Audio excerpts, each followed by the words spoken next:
Hello, athletes. Welcome and thank you for tuning into the Coach Katie Danger podcast, recorded live from Omaha, Nebraska. I'm your host, Coach Katie Danger, U.S. Army veteran, fitness coach, and founder of Red H Nutrition. Here's a fact for you. 99% of us are not elite athletes. We're individuals from all backgrounds, juggling life's priorities, including jobs, our families, their needs, and trying to find time to take care of ourselves. Every single week when you tune in, I'll be discussing clear, concise, and actionable strategies you can use to get the most from your fitness, nutrition, and mindset so you can optimize your life without compromising your time. So athletes, settle in and get comfortable. I'm here to educate, inspire, empower, and entertain you to help you enjoy the unique fitness journey that you are on. Hey athletes, welcome to episode number 66, and I hope you're having a fantastic day and an even better week. I'm recording this week and we are entering the Memorial Day weekend. So before we get into this episode, I just want to take a moment and reflect on those service men and women who have sacrificed their lives so we could have a better today and tomorrow. I know many of you listening know someone or know someone who lost their lives while in uniform and serving our country. And if you weren't aware, I am a U.S. Army veteran. I served in the Army from 2007 to 2013. Personally, I have had a few battle buddies that have been gone way too soon. And when I think of them, it is still really hard for me to believe that they're gone. I sit and think about moments and when we were talking and chatting, and you just have no idea that they're going to be gone. So I want to take a few moments, even before we get in this podcast, and even as we move past Memorial Day, don't ever forget these people. They may be gone, but they're our friends and they're never forgotten. Well, what's on the podcast agenda today? The topic is something I think you'll find very, very interesting, and it is the uncomfortable truth about injury. Now, this podcast branches off of the personal challenge that I held for myself for the past 30 days. I didn't invite anybody to do this. I just got this wild idea. I was bored with my routine in late April, and I realized one of the biggest things missing from my routine was cardio. I just don't do a lot of cardio. To be honest, cardio isn't something that I really ever gravitate towards. I've had goals that have required cardiovascular training, but most of the time, if it comes to a this or that, cardio or weight training, I'm always going to choose weights. I just like the way lifting feels more than I like the way cardio feels. Well, I've got a great home gym set up and I can do almost anything. I can back squat, I can bench. I even have some cable pulleys set up so I can do my favorite pulley exercises like tricep press downs and lat pull downs. But that dang cardio, I just don't like to do it. So at the end of April, I was thinking, okay, Memorial Day Murph is coming up, and I always like to do the workout Murph. If you're not aware of it, I'm not going to spend a lot of time talking about it on this podcast, but Google it, what the Murph CrossFit workout is if you're unaware. But this is coming up. It'll be happening here in a few days as I record this. But I always struggle with the running part and the weight vest part. It's just so uncomfortable, right? Which I know that's what hero workouts are supposed to be. But when I was putting together a good challenge for myself, I'm like, well, wouldn't it be great if I prepped myself for Memorial Day Murph so that running wasn't so terrible feeling? So the challenge I came up with was 30 minutes of cardio for the next 30 days. I started the challenge on April 26th and I finished on May 26th. So just a few days ago, I got done with it. I did 30 full days of 30 minutes of cardio. Now, I knew this was going to be a good challenge for me because it checked off some of the boxes that I think are really, really important when it comes to challenges.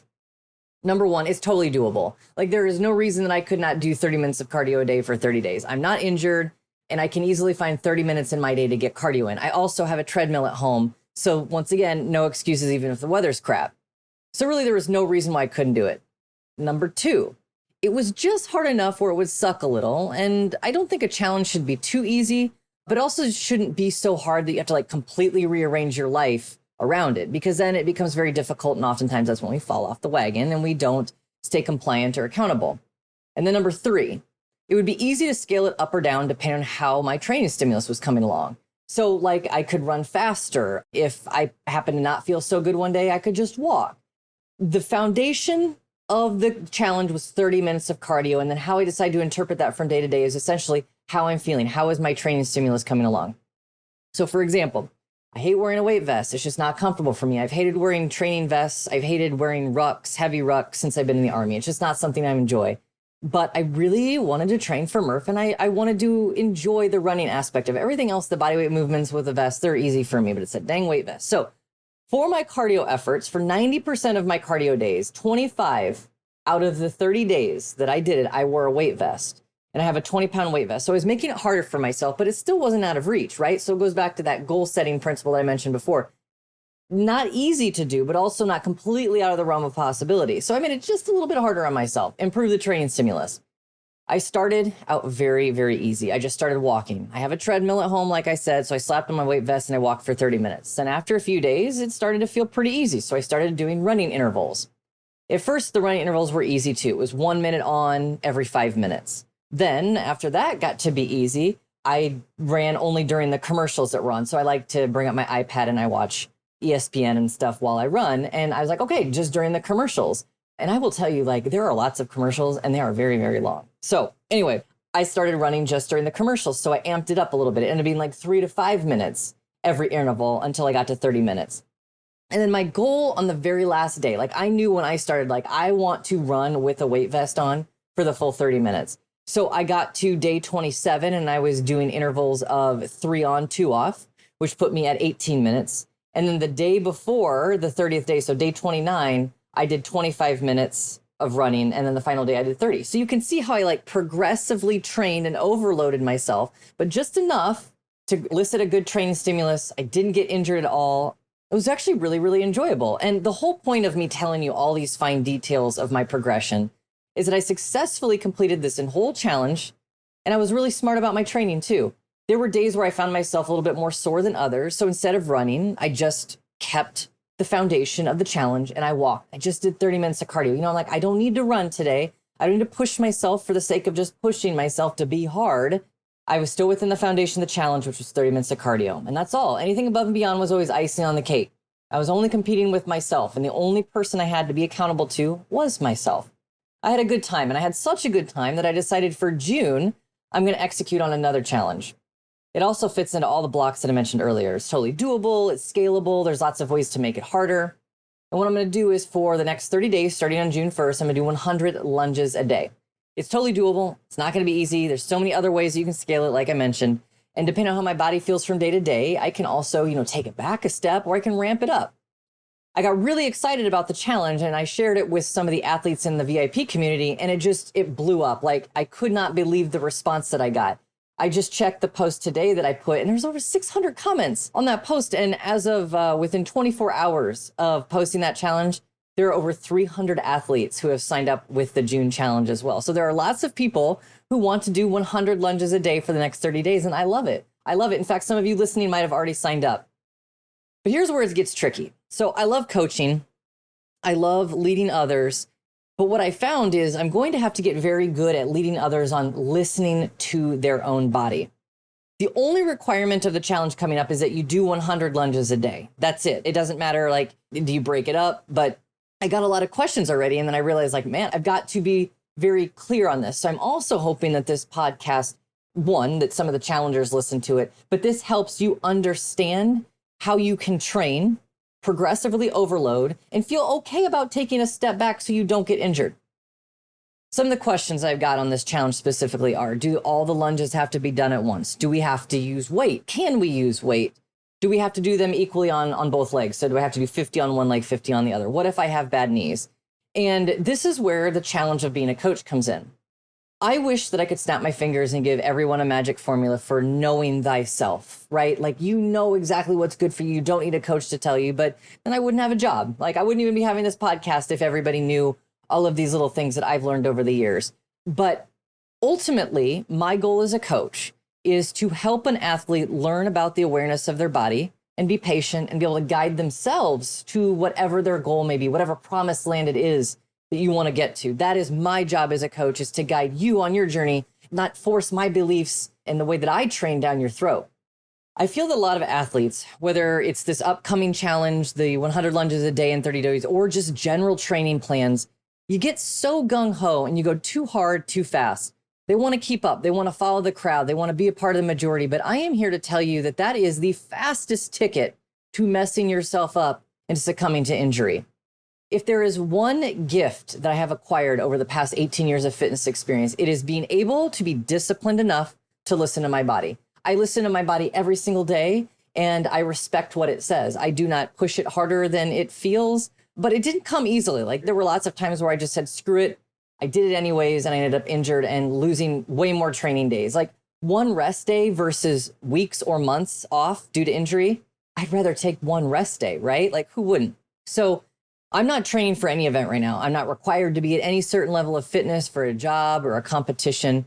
But I do know that the fastest way to fall off track is to get hurt. And often athletes don't just get hurt in like one specific instance. I mean, sure, you see some of the crazy Instagram videos where people drop weights on their heads, their bodies, their feet, whatever. But usually it's just from progressively beating yourself up, going to the edge, and eventually you're going to fall off. We push ourselves so hard to the boundaries and we just simply can't recover anymore. It's the repeat abuse and the belief in I will rest when I'm dead that throws most athletes off. I know why we do that to ourselves, though. I've been there. Even during my 30 days of cardio challenge, on occasion, I had to talk myself off of that ego ledge that I was on. I was a little beat up and I added time and tempo when I was wearing a weight vest and I felt it the next day. But instead of doing what younger Katie would have done, less disciplined Katie, and just saying, I'm just going to go hard because doggone it, like that's what I got to do, right? I got to prove it to somebody, even though nobody really cared. I just kept true to the challenge. I asked myself, what was the challenge that I'd originally set for myself? And the challenge was to do 30 minutes of cardio for the next 30 days. And I knew that if I wanted to keep at it all 30 days, I could not get injured. Like I could not have a bum knee. I couldn't have a bad back. I had to be smart with how I train. Hey, I know, and you know, that I talk a lot about using supplements on your fitness journey and reaching your full potential. How I believe they're integral pieces of the puzzle to reaching your best self and best fitness results. But do you know how supplements fit into your plan? Do you know what to take for your goals and how much of a supplement you should take? If you've ever had any of those questions and you want to know how supplements can work for you and your goals, go to yourfitnesssupplements.com and take the free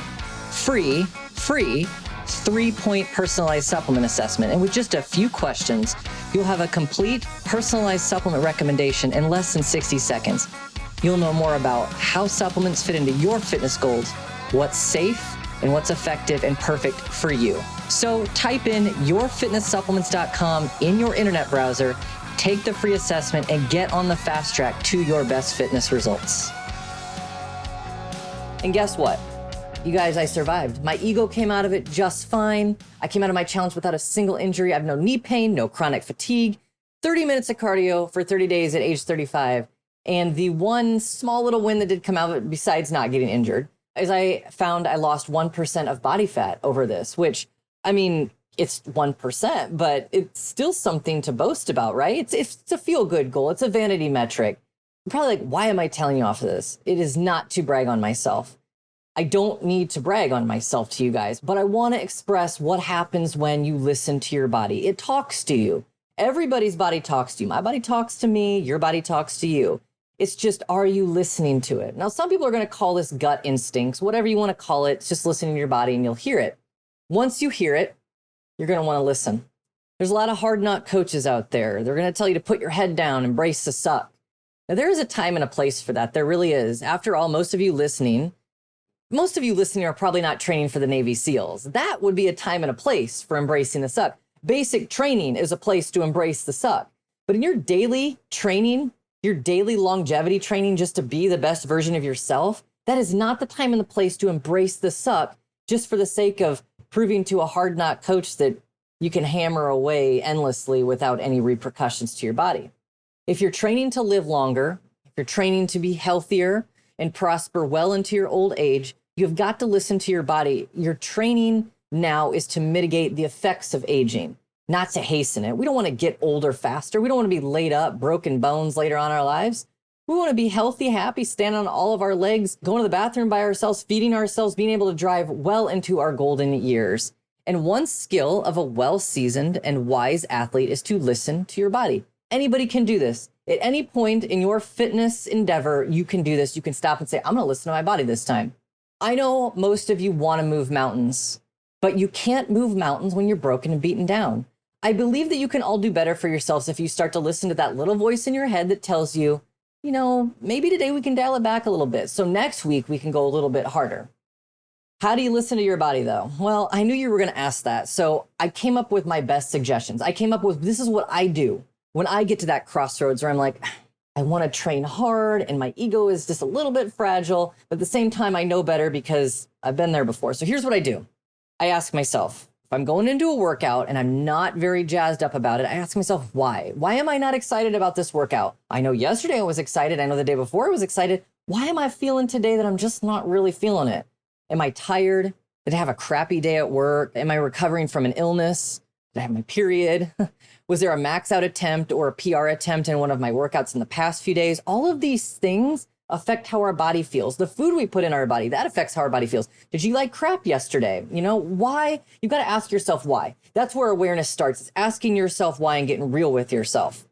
After you've given yourself an honest reason as to why you're not excited about your current workout, ask yourself what the real reason behind your workout is. Like, do you want to be healthy for life? Is it to be able to play with your kids? More than likely, you're not training so you can go to the Tokyo Olympics. So be honest, like, what is the purpose of your workout? You're probably not training for the Navy SEALs. You're probably not at basic training and have a drill sergeant yelling at your face. You're probably just training because you want to live longer and you want to age well and gracefully, right? Then ask yourself this. If I rested today, what is the worst thing that's going to happen to me? If you actually dialed it back a little bit, or heaven forbid, took the whole day off, what's the worst thing that happens? Honestly, the worst thing that probably happens is your ego gets a little bit fragile. Okay, that's really the worst thing that happens. And the worst thing that happens is probably looking over at your training partner, Joe Schmo, and he's lifting heavier weights than you. If that is the worst thing that happens to you for taking a rest day is you get outlifted by your training mate, that's okay. You can live through that. If you take a rest day, you might be able to come back harder the next day and outlift him 6 out of 7 days of the week, right? And then finally ask yourself, if I took a rest day, if you did take this rest day, or if you dialed it back a little bit, would it help me feel better for the upcoming workouts? And more than likely, it probably would. Okay, so in order, ask yourself why you're not jazzed about your workout. Ask yourself why you're really working out today. What's the real reason? What are you really training for?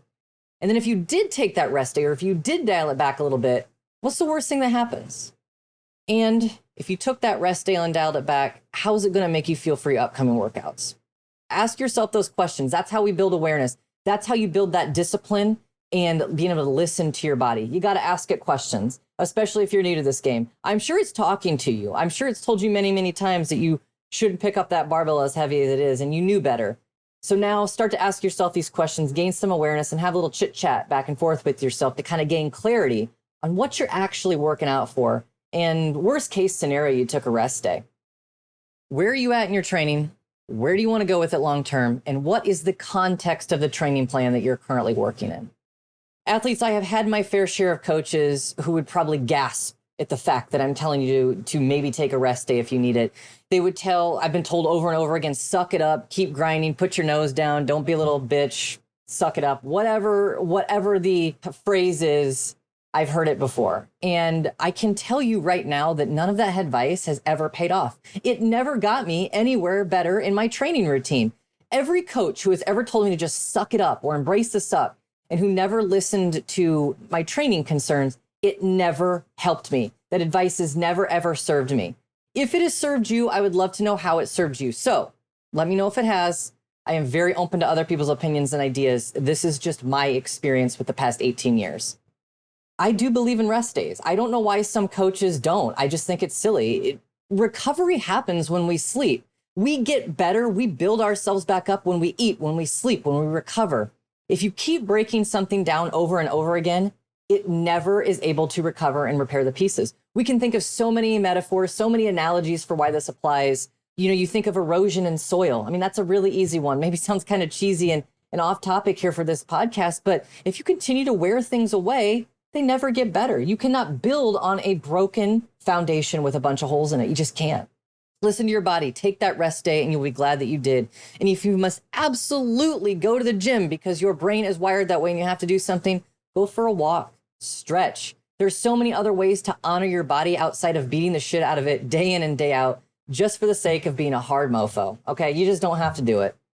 A disciplined athlete understands that progressive overload training and the principles that align with that type of program design include rest. So progressive overload training, which is generally what any good training plan is, right? We start at a certain point and we train up to a certain point to get to a certain threshold. and then we analyze and assess, and then we continue on a training plan. That's progressive overload training. But in there, there are sets of rest. There are places in which recovery is very important because our body needs to be at 100%, or in theory at 100%, before we go on to the next part of our training plan. If you want to be working out well into your golden years, you got to stop flooring it all the time. Take your foot off the gas just a little bit. I assure you, you will be fine. You will be fine. Remember, there is no magic pill. Everything in fitness in life takes time and it takes work. But if you continually push yourself to the edge, you will fall off. You do not have to go there, though. It is a choice. That doesn't mean that you might not get injured in some way, shape, or form. Like, injuries happen, freak stuff happens, right? But the more that you listen to your body, the less likely it is that you will get injured due to the stupidity of your training program and design. The less likely you get injured and you look in the mirror and go, God, I totally could have prevented that. You do not have to prove to anyone that you're committed. You just have to believe in yourself. You have to listen to your body, and you got to trust the dang process. Athletes, if you haven't already, please join my VIP community. I'm going to make sure that the link is in the show notes so you can get in on the fun if you're not in already. And as always, it is a pleasure to spend every week with you and share some of my best practices that have helped me achieve my best fitness and my mindset to date. My results have come from years and years of practice, years of mindset training. I've had errors, I've had failures, I've had lots of success as well, everything in between. I am here to help your journey be more successful, and I'm here to provide you with some of the most crucial advice that has helped me through the years. Let me know if you have any questions. You can always send me an email anytime, katie@coachkatiedanger.com. That is a wrap, athletes, for episode number 66. Remember, trust the process, enjoy the journey, train hard, but train smart, and don't ever, ever, ever quit. This is Coach Katie D, over and out. This is the podcastfactory.com.